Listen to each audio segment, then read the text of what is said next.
Hello friend, আশা করছি তোমরা ভালো আছো। আমিও ভালো আছি। পিএস ফ্যামিলিতে তোমাদের সবাইকে স্বাগত। আজকে আমি তোমাদেরকে কিছু বলতে চাই। হ্যাঁ, তাহলে তোমরা একটু শোনো আমি কি বলতে চাই। এটা সবার জীবনেরই খুব গুরুত্বপূর্ণ কথা, সবার জীবনেই কতটা প্রয়োজন সেটা আমি বলছি। আচ্ছা, কথাটা শুরু করছি হচ্ছে যে মানুষ বলে না, দাঁত থাকতে দাঁতের মর্ম বোঝে না, সেরকম জানো তো, দাঁত থাকতে দাঁতের মর্মটা বোঝা উচিত। কিসের জন্য আমি বলছি হয়তো তোমরা ভাববে হঠাৎ আমি এই কথা কেন বললাম। বলছি কারণ হচ্ছে বাবা মা যতক্ষণ থাকে ততক্ষণ তাদেরকে সম্মান মর্যাদা সমস্ত কিছু দেওয়ার দরকার, দেওয়া উচিত সন্তানদের, আমি মনে করি যেটা। কারণ হচ্ছে যখন দেখবে মানুষ আমাদের মাঝখানে থাকে তখন আমরা তাদের মর্মটা বুঝি না, তাদের সাথে খারাপ ব্যবহার করি, দুর্ব্যবহার করি, কথা শোনাই, অনেক কিছু করি। কিন্তু যখন সেই মানুষটা আমাদেরকে ছেড়ে চলে যায় তখন আমরা মনে মনে ভাবি কেন করলাম, সেটা আমাদের করা উচিত হয়নি। সেটা আজকে আমি আমার শ্বশুরমশাইকে দিয়ে ফিল করি। তিনি যখন আজকে আমার শ্বশুরমশাইয়ের মৃত্যুবার্ষিকী, উনি 3 বছর হলো আমাদেরকে ছেড়ে চলে গেছে, এই 4 বছরে পড়লো। যাই হোক, কোভিডের সময় উনি আমাদেরকে ছেড়ে চলে গেছে। অনেক চেষ্টা করেও রাখতে পারিনি, কারণ হচ্ছে সেই দিনগুলো আর মনে করতে চাই না। সেই ভয়ঙ্কর আমাদের ফ্যামিলির মধ্যে সেই টাইমে আমার শ্বশুরমশাই অসুস্থ, আমার হাজব্যান্ডও অসুস্থ ছিল, তা সেই দিনগুলো আর মনে করতে চাই না। যাই হোক, যেটা এখনও মনে করলে শরীরের মধ্যে একটা অস্বস্তি ভাব লাগে, চোখে জল চলে আসে। সেই কথাগুলো আমার নিজের বাবা না, আমার শ্বশুরমশাই, তবুও যেন খুব খারাপ লেগেছে। ওনার ইয়েটা ঠিক আমি নিতে পারিনি। যাই হোক, যেটা বলছিলাম, এর জন্যই বলি বাবা মাকে যত্ন নেওয়া দরকার। শ্বশুরমশাই যখন আমার ছিল তখন আমাদের ফ্যামিলিটাই ছিল অন্যরকম। এখন যখন শ্বশুরমশাই চলে গেছে, এখন আমি নিজে ফিল করতে পারছি আমাদের ফ্যামিলিটাই অন্যরকম হয়ে গেছে।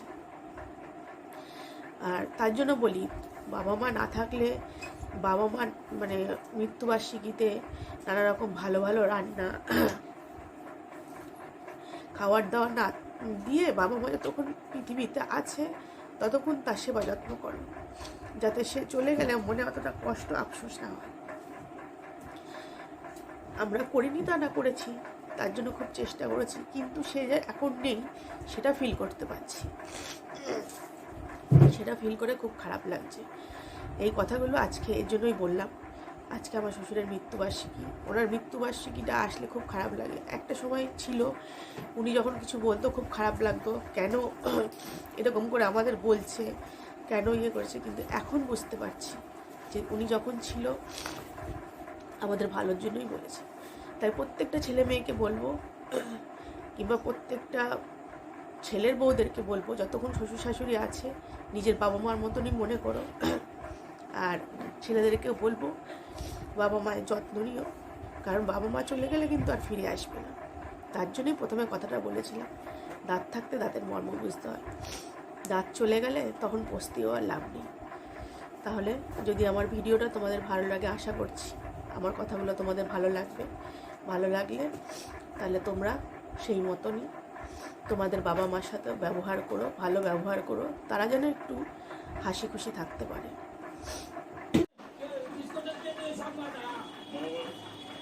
হ্যাঁ, দেখো ফ্রেন্ড, স্নান টান করে চলে এসেছি। আজকে আমার শ্বশুরমশাইয়ের বাৎসরিক কাজ। গত 3 বছর আগে আমাদেরকে ছেড়ে চলে গেছে, তাই এখন স্নান টান করে রেডি হয়েছি, ওনাকে একটু প্রণাম করতে যাব। দ্বিতীয় বছর যে বছর শ্বশুরমশাই গত হলেন, তার পরের বছর বাৎসরিক কাজ বেশ করেছিলাম। এখন ঘরের মধ্যেই কোনো রকম করা হয়। তাহলে তোমাদেরকে দেখাচ্ছি, চলো তোমরা দেখতে থাকো। এই দেখো, এটা আমার শ্বশুরমশাই ছিল, উনি যা যা পছন্দ করতো তাই ওনাকে দেয়া হয়েছে। এখন শুধু ফল টলের মধ্যেই দিয়ে রাখি। এই যে এটা আমার শ্বশুরমশাইয়ের ছবি। আমি চলে এসেছি স্নান টান করে বাবাকে প্রণাম করতে। বাবাকে বললাম সবাইকে ভালো রাখতে, সুস্থ রাখতে, সবাইকে দেখে রাখতে। বাবা যখন ছিল তখন তো আমাদের সবাইকে দেখেই রাখতো, শাসনে রাখতো। এখন বাবা যখন আমাদের ছেড়ে চলে গেছে ওনারকে শাসনে রাখবে। তাই বললাম বাবা ওপর থেকে তুমি আমাদেরকে আশীর্বাদ করো। আর এই যে বাবাকে কিছু সামান্য ফুল দিয়ে বাবার কাছ থেকে আশীর্বাদ চেয়ে নিলাম।